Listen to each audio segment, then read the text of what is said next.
Hey everyone, Sound884 here with Transformers The Last Night movie discussion about 7 things that I did not like, disappointed me, or bothered me about the movie.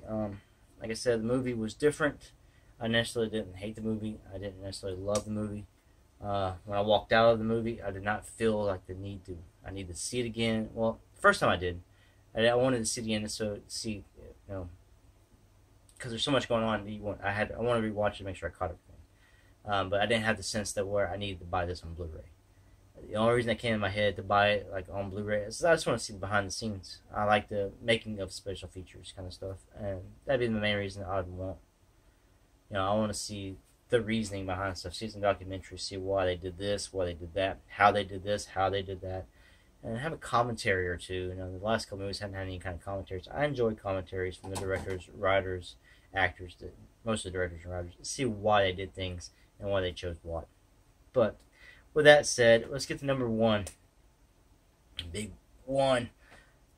Evil Optimus Prime. It did not bother me in the such that he turned evil. It was just such he was only that way for a very short period of time that we saw in the movie. It lasted all 15 minutes, give or take. He turned evil real quick at the end when Quintessa was mind warping him to do her bidding. Then he was evil when he came down, dispatched some of those little guardians who were guarding Merlin's staff, and then let's just say this: expect spoilers. But guard Merlin's staff, and then came out and fought Bumblebee. So it was evil very short. It's not that I didn't like it. It's just that the movie's trailers and everything was all built around that. And I did like how they did the movie where it was built up, and then Quintessa was teaching him stuff and showing him things to make him feel like he needs to do this anyway. And then she goes ahead and does her thing with him.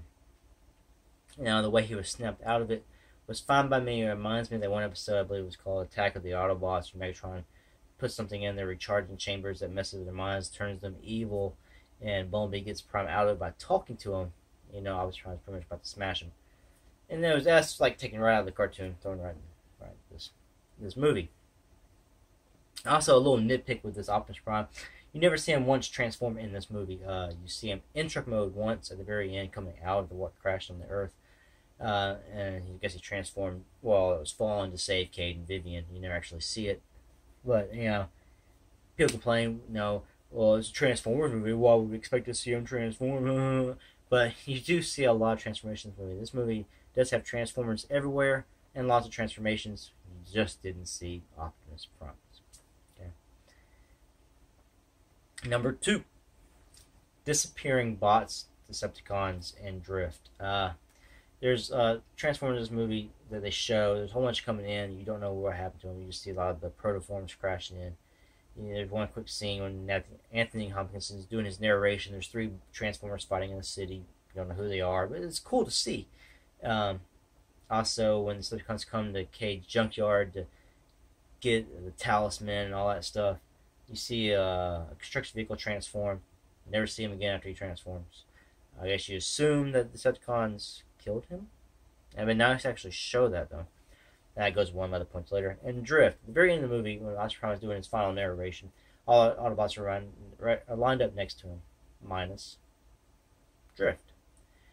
Now, there's other Autobots in the movie that have vanished as well, Wheelie. But he actually says at one point, Cade, can I go?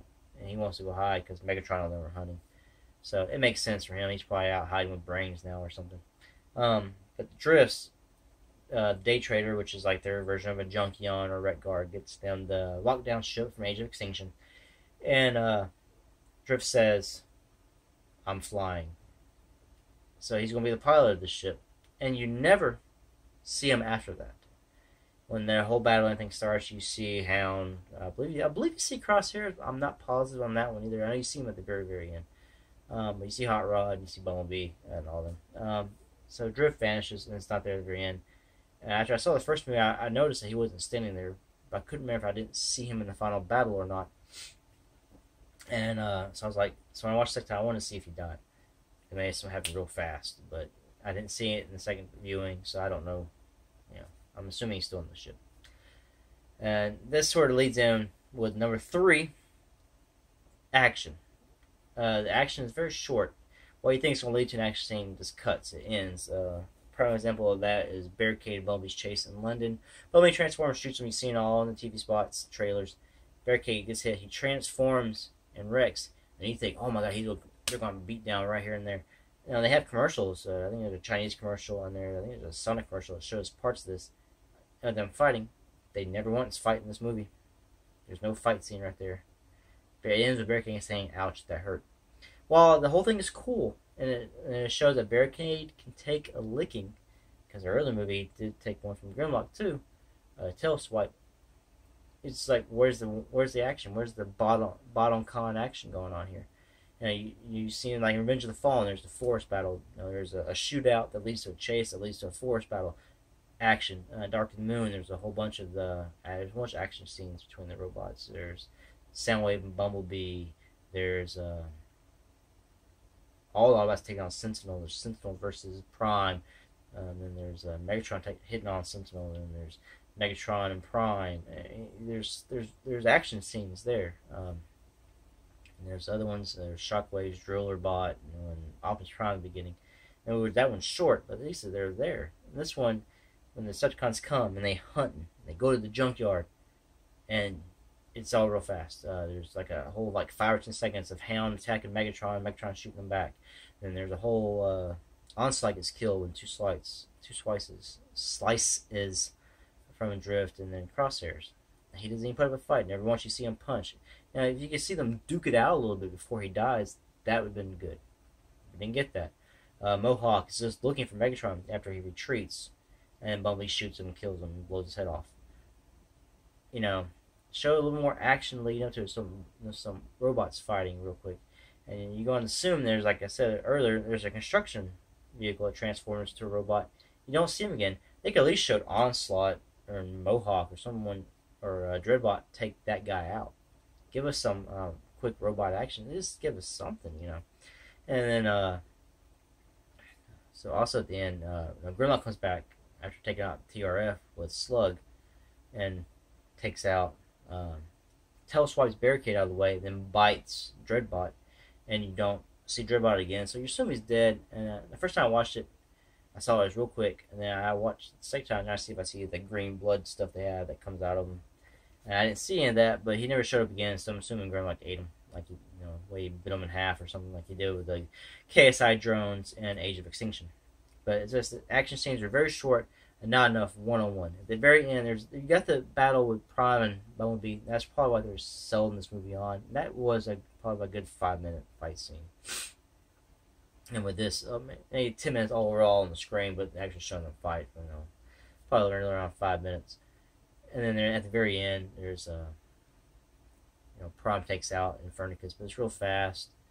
And then there's Bumblebee and Hound and Hot Rod, and all them taking on Megatron, and Prime shows up and starts taking on Megatron, and it's real quick.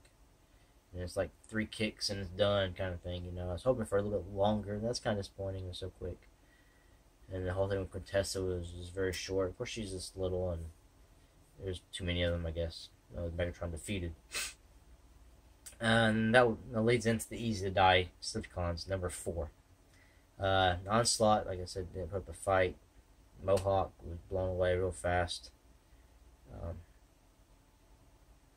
You know, Nitro, Zeus, he lived throughout the movie, but he died in the end.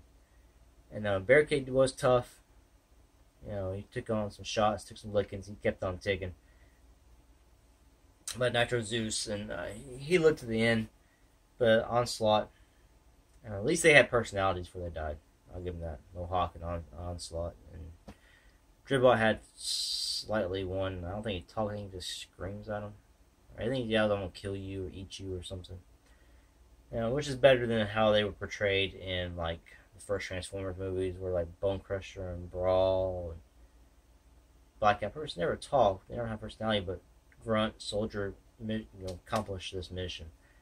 And at least here they actually talk, get some personality. That's one thing I like. Dark of the Moon, you had Laserbeak, he talked. Starscream, we knew his personality by that point. Soundwave talked, so they had personalities. All right, going to number 5. Too much info, too fast. The movie, while still being 2 hours and 28 or 29 minutes, longer than the first, and shorter than all the rest, never really slowed down. It slowed down briefly in London when they went to London, and then a little bit with some NASA stuff. But it's very much info, story, plot given to you, and it's very fast.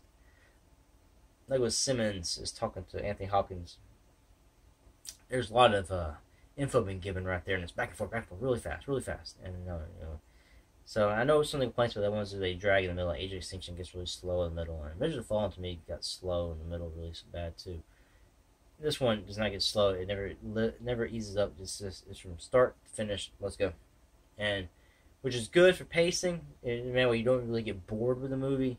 There's always something going on, but it's just too much given to you, and you can't take it all in and let it sink into your head before you're given the next piece, and the next piece, and the next piece. So, I mean, some of this is probably nitpicking, but it's just things that I was disappointed in. Going to number 6, too much cussing. There's a lot of S words, B words thrown around. Now, Transformers, they're trying to sell toys, and toys are mostly aimed at kids, and there's some collectors. You would think they'd tone down a little bit on the cussing just so more kids, when parents take the kids to see the movie, they won't be like, But no, that's just a personal preference.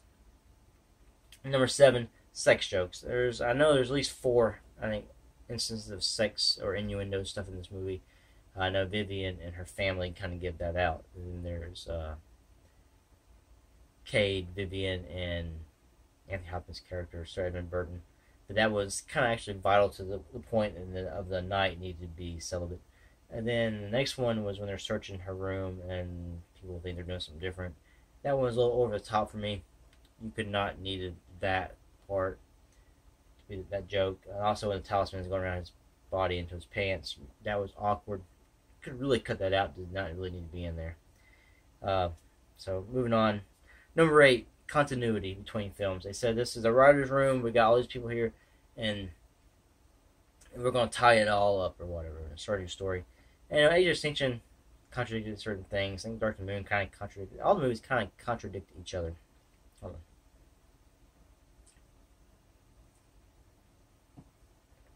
on. Thank you. But continuity. Cybertron is smaller. We saw it kind of implode a little bit in Dark and Moon. Could have lost part of it. Where's Contessa come from? Lockdown mentions creators, plural, and there's just one Quintessa, and she could be one of the creators. She just says she is the prime of life, so there could be multiple creators out there. How's that going? Lockdown mentions about capturing all the knights, but apparently he didn't get the knights because the knights are still. He could got some other knights, or maybe the knight's called Quintessa the Great Deceiver. Maybe he was being deceived by some of the creators. There's holes that can be filled if they want to be. Also, Cybertron, Prime lives on Cybertron. He's like, my world, what's happened to my world? Well, people are like, well, you seen what happened to it in Dark of the Moon. You know it was dying anyway. And that's one reason y'all abandoned it for the Allspark. And I remember Dark of the Moon, Prime, I don't know if they ever actually saw what happened to it. And anybody knows, Bumblebee and Ratchet are the ones that went and took down the thing. Bumblebee's the one that took away the pillar that made Cybertron go away. Megatron was expressly shown in the movie to look up at it and see it, and he gets upset. And that's when he asked Optimus Prime for a truce. So you can assume Prime might have saw it, but why does he seem so surprised about his world? So that's sort of a question mark there. Overall, the size of Cybertron being totally different. You could say the way your angles, views. And also, Unicron is in the Earth, which is like Transformers Prime. And that was shown at the start of the movie, and it's mentioned a little bit throughout the movie. And in the movie, nothing ever happens with that. And in the movie, is a mid-credit or start of credit end scene, which brings that back. So that's the one plot they're openly, in your face, leaving open for the sequels. So those are. Well, I did do 8 things. I think I said 7 things to start this video, but 8 things that either disappointed me, I didn't like about this movie. or just left questions in my head. Um, I'll do another video with things I liked about this movie, and I'll probably, I'll probably release that one in the next couple of days as well. But anyway, thanks for watching. Until next one, peace out.